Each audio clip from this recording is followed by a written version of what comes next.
सर्वोच्च न्यायालयाचे सरन्यायाधीश बी.आर. गवई यांच्यावर एका वकिलानं चक्क हल्ल्याचा प्रयत्न केला। सुनावणी दरम्यान एका वकिलानं बूट भिरकावत आम्ही सनातन धर्माचा अपमान सहन करणार नाही अशा घोषणा दिल्या। मात्र सुरक्षा कर्मचाऱ्यांनी वेळीच हस्तक्षेप करून वकिलाला रोखलं आणि कोर्टातून बाहेर काढलं। या तणावपूर्ण क्षणी सरन्यायाधीश गवई यांनी शांत राहून उपस्थितांना विचलित न होण्याचं आवाहन केलं।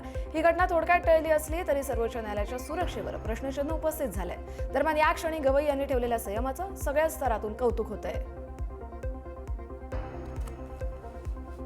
सुप्रीम कोर्टाचे सरन्यायाधीश भूषण गवई यांच्यावर झालेल्या हल्ल्याप्रकरणी भूषण गवई यांनी देखील प्रतिक्रिया दिली आहे। सगळे आंबेडकरी बंधूंनी शांतता राखा, आपण संविधानाचे पाईक आहोत। हा भ्याड हल्ला आहे, मात्र कोणीही कुठलाही अनुचित प्रकार करू नये असं आवाहन भूषण गवई यांनी केलंय।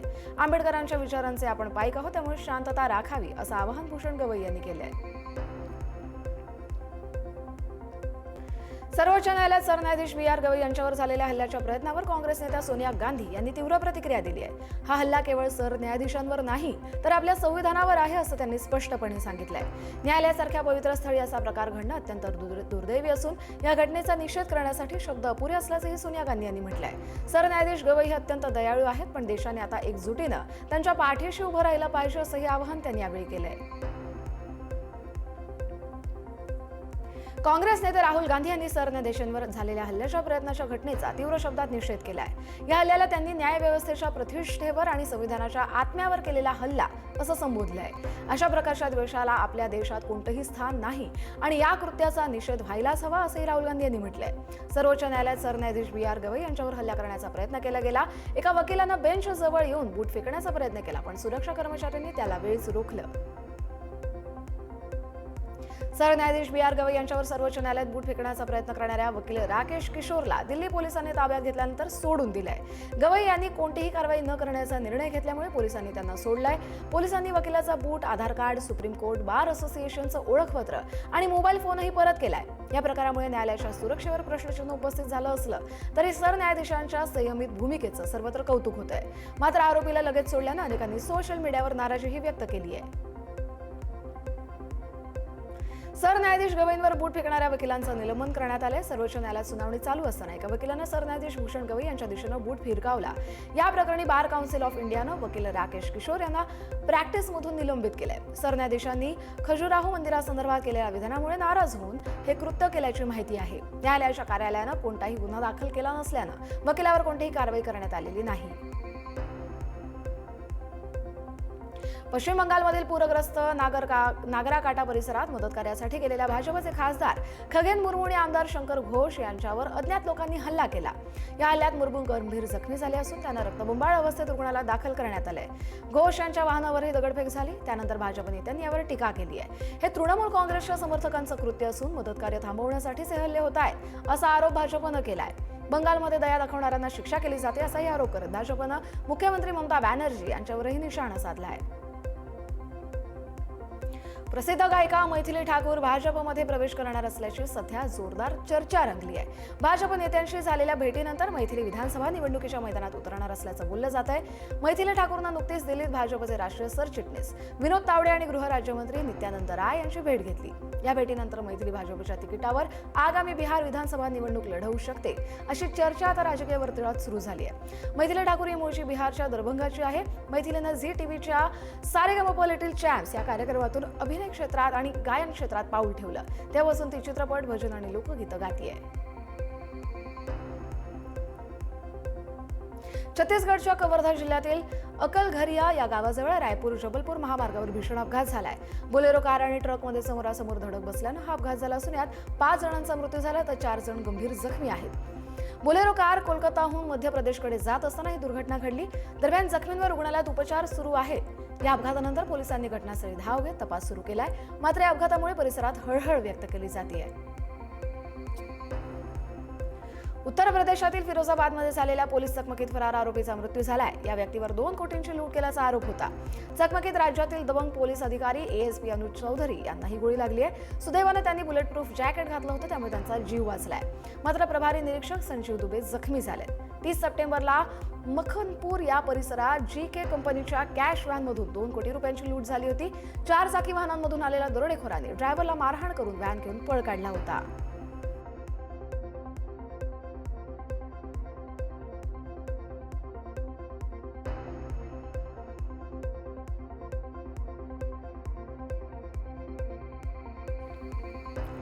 दिल्लीत एका 18 वर्षीय MBBS विद्यार्थिनीवर महिनाभर अत्याचार सुरू होते. पीडित मुलीने FIR दाखल केल्यानं हा प्रकार उघडकीस आलाय. एका 20 वर्षीय तरुणानं तिला पार्टीच्या बहाण्यानं हॉटेलच्या खोलीत नेलं. यावेळी तिथे आणखी 2 मुलंही उपस्थित होती. तिघांनी मिळून तिच्यावर अत्याचार केल्याची माहिती पीडितेने FIR मध्ये दिली आहे. व्हिडिओ रेकॉर्डिंग करून मुलीला महिनाभर ब्लॅकमेलही केलं गेलं. पोलिसांनी तात्काळ या प्रकरणाच्या चौकशीला सुरुवात केली आहे. उत्तराखंडमधील प्रसिद्ध तीर्थक्षेत्र श्री बद्रीनाथ धाम आणि श्री हेमकुंड साहिबच्या उंच पर्वतरांगांवर मोसमातील पहिली बर्फवृष्टी झाली आहे. बर्फाच्या शुभ्र चादरेत नाहून निघालेल्या या ठिकाणांचे दृश्य अत्यंत मनमोहक आणि विलोभनीय दिसते. बर्फवृष्टीमुळे संपूर्ण परिसरात थंडीची लाट पसरली असून इथलं नैसर्गिक सौंदर्य अधिकच खुललंय. या सुंदर दृश्याचा अनुभव घेण्यासाठी पर्यटक आणि भाविक मोठ्या संख्येनं बद्रीनाथ धामला भेट देत आहेत. काश्मीरमध्ये मोसमातील पहिला जोरदार बर्फवृष्टीनं नंदनवन खुललंय. आज झालेल्या ताज्या बर्फवृष्टीमुळे काश्मीर खोऱ्याचा मोठा भाग हिवाळ्यातील नंदनवनात बदललाय. खोऱ्यातील प्रमुख भागांमध्ये बर्फाची चादर पसरली आहे. या बर्फवृष्टीचा मनमुराद आनंद आणि नैसर्गिक सौंदर्याचा अनुभव घेण्यासाठी पर्यटकांनी मोठी गर्दीही केली आहे. बदरवाहनमध्ये बर्फवृष्टीमुळे स्थानिक व्यवसाय समुदायात उत्साहाचं वातावरण आहे. या बर्फामुळे परिसरातील पर्यटन उद्योगाला मोठी चालना मिळेल अशी अपेक्षा स्थानिक व्यावसायिकांनी व्यक्त केली आहे.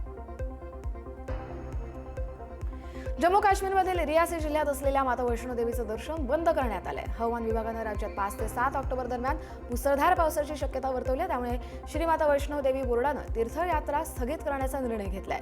त्यामुळे यात्रेत आता अडथळा निर्माण होणार आहे. मात्र तरी देखील या यात्रेत देशभरातून आलेल्या भाविकांनी या निर्णयाचं स्वागत केलंय. भारतीय नौदलानं INS आंद्रोथ ही दुसरी पाणबुडी विरोधी युद्धनौका आपल्या ताफ्यात दाखल केली आहे. INS आंद्रोथ ही नौका कोलकाता इथल्या भारतीय shipyard garden reach ship builders and इंजिनियर्सनं बांधली आहे. तिचं 80% पेक्षा जास्त बांधकाम स्वदेशी आहे.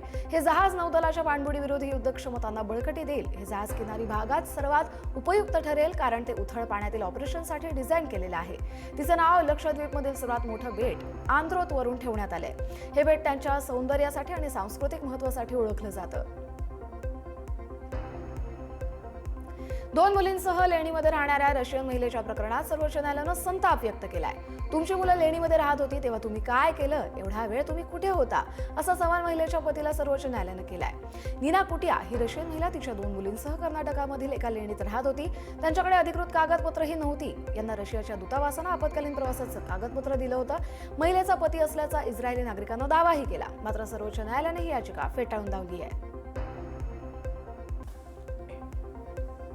सिरियामध्ये 14 वर्षांनंतर संसदीय निवडणुका पार पडल्या. दरम्यान या निवडणुकीत अंतरिम अध्यक्ष अहमद अल शरा यांचा विजय निश्चित मानला जातोय.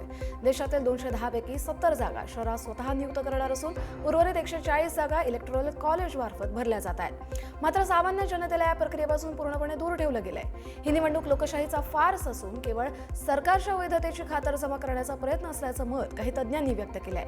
बशर अल असद यांच्यानंतरचा हा टप्पा नवीन युग म्हणवला जात असला तरी सामान्य जनतेच्या सहभागाविना तो अपूर्ण असल्याचंही त्यांनी म्हटलंय. फ्रान्सचे पंतप्रधान सेबॅस्टियन लेकोर्नू यांनी अवघ्या 27 दिवसातच राजीनामा दिला असून त्यांच्या मंत्रिमंडळाचं सरकार केवळ 14 तास टिकलंय. राजकीय अस्थिरतेच्या पार्श्वभूमीवर मित्रपक्ष आणि विरोधकांनी सरकार पाडण्याची धमकी दिल्यानंतर लेकोर्नू यांनी अचानक राजीनामा दिला. त्यामुळे शेअर बाजार आणि युरोमध्ये घसरणही झाली. राष्ट्राध्यक्ष मॅक्रॉन यांच्यावर आता नव्या निवडणुका घेण्याचा किंवा नव्या पंतप्रधानांची नियुक्ती करण्याचा दबाव आहे. फ्रान्समध्ये 2022 पासून कोणत्याही पक्षाकडे बहुमत नसल्यानं सत्ता स्थिती अडचणीत आली आहे. दरम्यान इमॅन्युएल मॅक्रॉन यांनी या घडामोडींवर अद्याप कोणतीही प्रतिक्रिया दिलेली नाहीये.